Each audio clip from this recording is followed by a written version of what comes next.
Мен ошондо айтканмын, Кашкар коркпой чык, жекеме-жеке сүйлөшөлү деп. Боронов айттырган, тезирээк кетип калгыла азыр чабуул башталат деген. Бул жерде кимдер отуруш керек? Кашкар, Опунбаев, Салиев, башкалар отуруш керек да? Баша. Алар эмне кылып жүрөт? Мен ачык айтайын, Үмүттүн иши боюнча, могу 105 томдун ичинде мындай да көрсөтүлгөн. Граната жарылган, чөнтөк жагынан табылган. Аны Үмүт өзү барып гранатаны алып, өзү жарылып, позор Жээнбек Алматайына.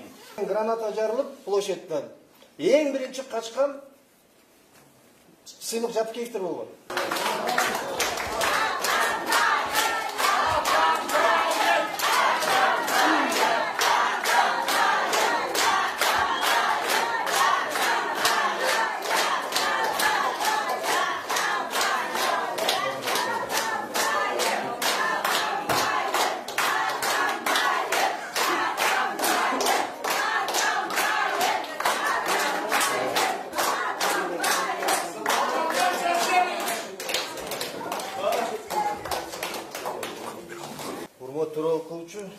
Менин кошумча айта турган сөзүм бар. Биринчиден мына эки жактоочубуз Замир Жоштун келтирген жүйөсү абдан жүйөлүү деп эсептейм. 12 октябрдан 11 октябрдан 14 октябрга чейин Кыргызстан тарыхында бурулгус чоң нерселер чечилген. Бул биринчиден 11 октябрда мени жеке сот процесс башталсын, мен бардыгын айтып берем. Менден жакшы билген адам жок. Себеби мен бардыгы менен кезип тургам. 11 октябрда Садыр Жапаров менен, Сооронбай Жээнбеков менен бардыгы менен кезүүлөр болгон. 14 октябрда эмнегедир Сооронбай Жээнбеков арыз жазып атат отставкасы боюнча. 12-синен 13 октябрга чейин ал кишиге Текебаев, Полов жана башка үлкөн саясатчылар кирип атат.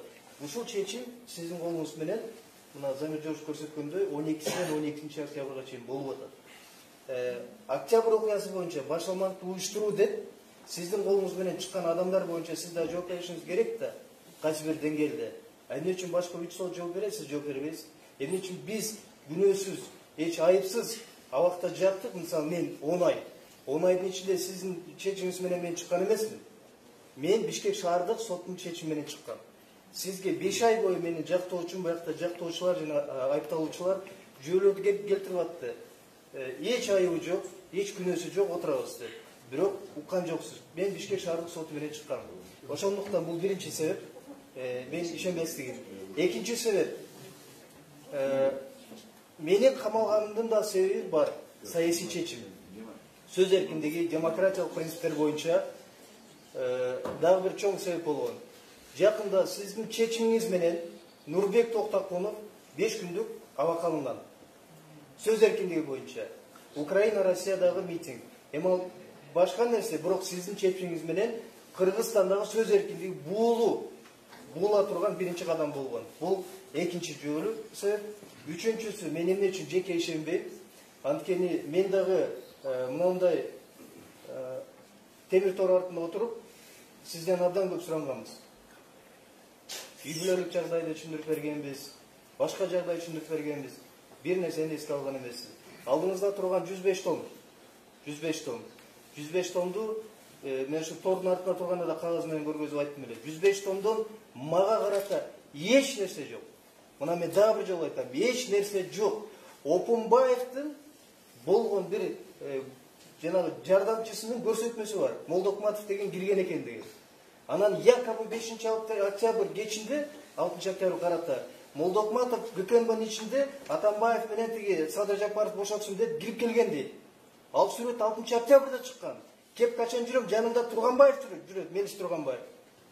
Аякта тиги ким жүрөт? Суаналиевдин чакыруусу менен барганбыз. Мекенчилер жүрөт. Эмне үчүн алар чакырылбайт? 5-нчи, мен ойлойм, бул абдан жүйөлүү себеп. Прокурорлорду мен деле билбей калдым канчасы келди. Сиз сурап койгон жоксуз. Эмнеге алмашып атасыңар? Эмне себеп болду? Мисалы мен үчүн маанилүү. Өткөндө прокурор келди, мен атын деле билбей калдым. Бирок ал кишини интернеттин баардыгы билет. Интернетке чыккан, коомчулук баардыгы билет. Ал киши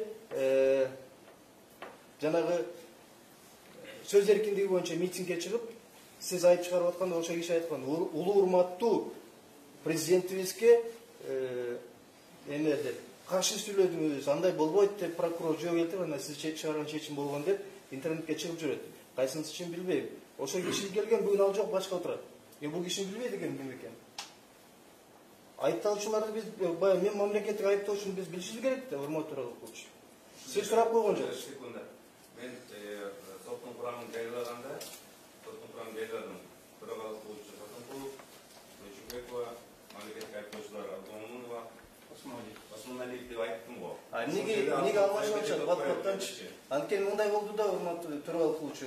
Өткөндө эки биздин прокурор бар эле, тиги эжегерди, мен атын билбейт экенмин. А киши мурунку соттук процесстерде именно туура эмес чечимдер чыгарганга ошол киши катышып турат да. Именно ошол кишинин сөзү менен анан сотто туура эмес чечимдер чыгарат. Мен ошондуктан абдан мындай бир күмөн санап калдым. Анан 6-чысы, урматтуу төрагалык кылуучу, урматтуу жарыянын катышуучулары, бул күндөр өтөт. Бунун баары убактылуу. Урматтуу төрагалык, сизге дагы бир жолу айткым келет. Бир кезде ушул залдарда 9-10-3 залды тандайлы деп азыркы президент катышып отурган. Анын ордунда ушундай жактоочулар, тарапташтар ыйлап, анын жакындары кайрылып турушкан. Тиги төрагалык кылуучу деп. Бир кезде аны актаган Жулушев, бүгүн башкы прокурор. Бир кезде а кишилерди соттогон соттор бүгүн жумушу жок жүрөт. Ал эми Кыргызстанда качан адилеттүүлүк пайда болот? Качан бирибизди ушинтип жүрө беребиз куугунтуктап? Качан сотто закон аткарылып, муну камаш керек, муну отуруш керек, муну сүйлөп атат көбүрөөк, муну отургузгула, оозун жабыш керек деген качан токтойт? Качан биздин мамлекеттик айыптоочулар 105 томду ачып көргүлөчү айланайын, ачып кылачы. Иш жок ажыр, эч нерсе жок. Мисалы мен далилдеп берейин. Жок, мен өтүнүч боюнча айтып атам. Эмне үчүн мен ишенбейт? Анткени айыптоочулар дагы бир сурап койгон жок да. Ушу тергөө кандай жүрдү? Анан ушулардын составын сиз сурап койбойсуз. Мисалы, по 5 октября саат 8:30 Курсан Асанов, Темирлан Султанбек, Молдокматов кезигип, Молдокматов аянтта сүйлөгөн, элдер бар ак үйдү басып алган дейт. Бир жерден көргөзүп Молдокматов ак үйдү басып алганын. Жок, таппайсыңар, бул жомок. Жок дандай. Саат 8:40, 8:30 видео турат, мына материалда турат. Ошол жерден граната жарылып, площадьтан. Эң биринчи качкан Сыймык Жаткеевтер болгон. Канал Кухонный генерал. Каякта жүрөт? Эмнеге аны камабайт? Эң биринчи качкан ошо болгон. Эң биринчи провокация кылган ошо болгон. Анан эмне үчүн ушул иштерди, мына могу жактан иштерди бир карап бир туура чечим чыкпайт? Эмне үчүн бийликке каршы сүйлөгөнүн баары эле куугунтуктала берет да? Мен ошон үчүн мамлекеттик айыптоочуларга да ишенбейм. Урматтуу окуучу, ушу. Рахмат. Туура.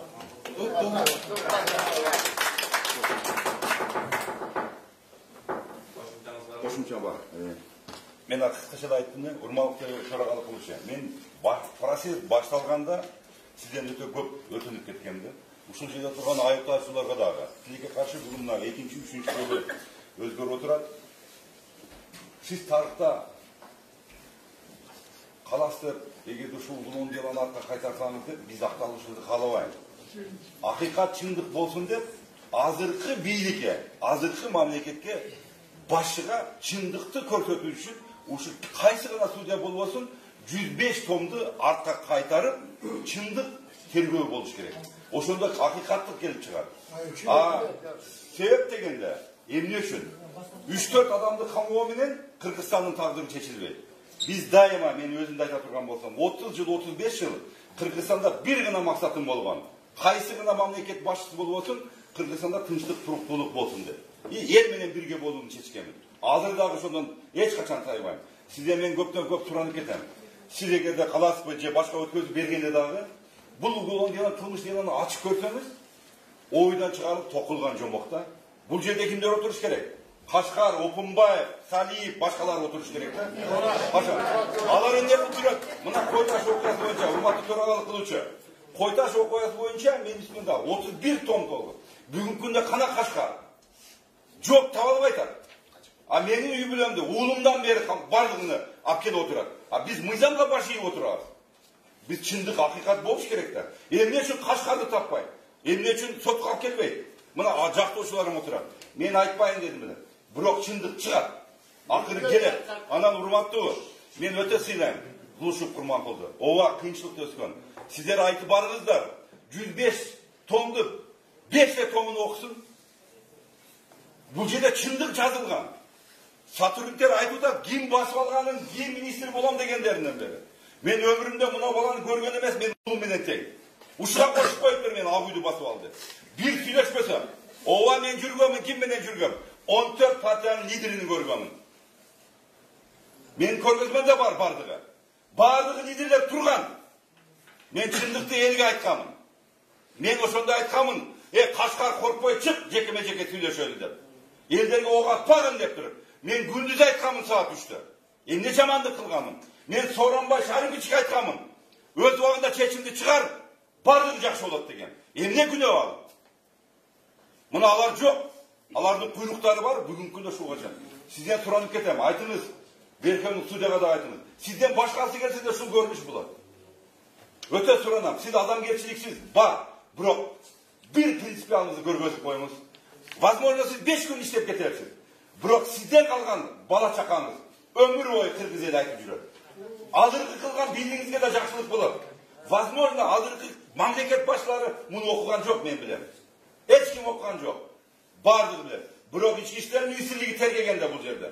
Барды көз бояма олып, чыныгы жомоқты тоқыған. Өздері де білмейді, уголовный дело эмне бар екен.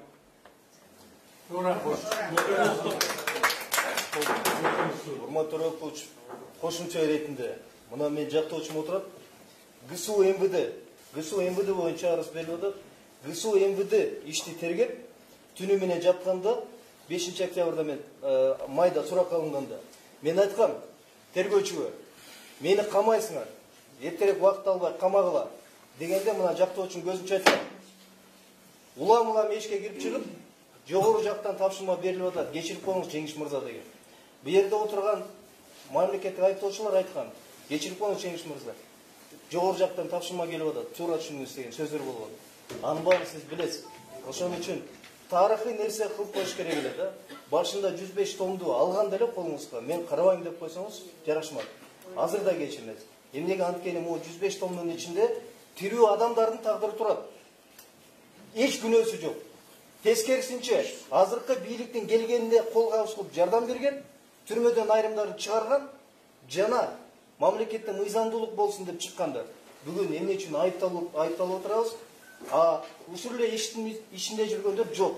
Мен дагы бир нерсени баса белгилеп айткым келет. Абдан маанилүү. Мейли бизди камап салгыла. Мени башкоруу чарамаз үй камагында эртең деле кайра киргизип коюшу мүмкүн сотту. Любой күнү. Бирок бир чындык бар. 105 томдун ичинде 20 октябрда, 5 октябрда өлгөн Үмүт деген баланын өлүмү боюнча иш жок. Иш жок. Жок, мен дагы бир жолу кайталагым келет да, ал иш жок. Бул абдан маанилүү, урматтуу Рөкулович. Биз мейли миңдеген жабыркандар бар, 250 жаракат алгандар бар. Эмнегедир Үмүттүн иши жок. Мен ачык айтайын, Үмүттүн иши боюнча могу 105 томдун ичинде мындай деп көрсөтүлгөн. Граната жарылган, чөнтөк жагынан табылган. Аны Үмүт өзү барып гранатаны алып, өзү жарылып, өзү өлгөн дегенге алып барышат. Азыркы иш боюнча. Сиз ушуну билесиз. Анткени иште так жазылып турат. А бирок бул ишке кирген эмес, сиз ошону карап атасыз. Ал Үмүттүн өлүмү боюнча Кашкар Жунушалиев, Опунбаев эң биринчи жооптуу.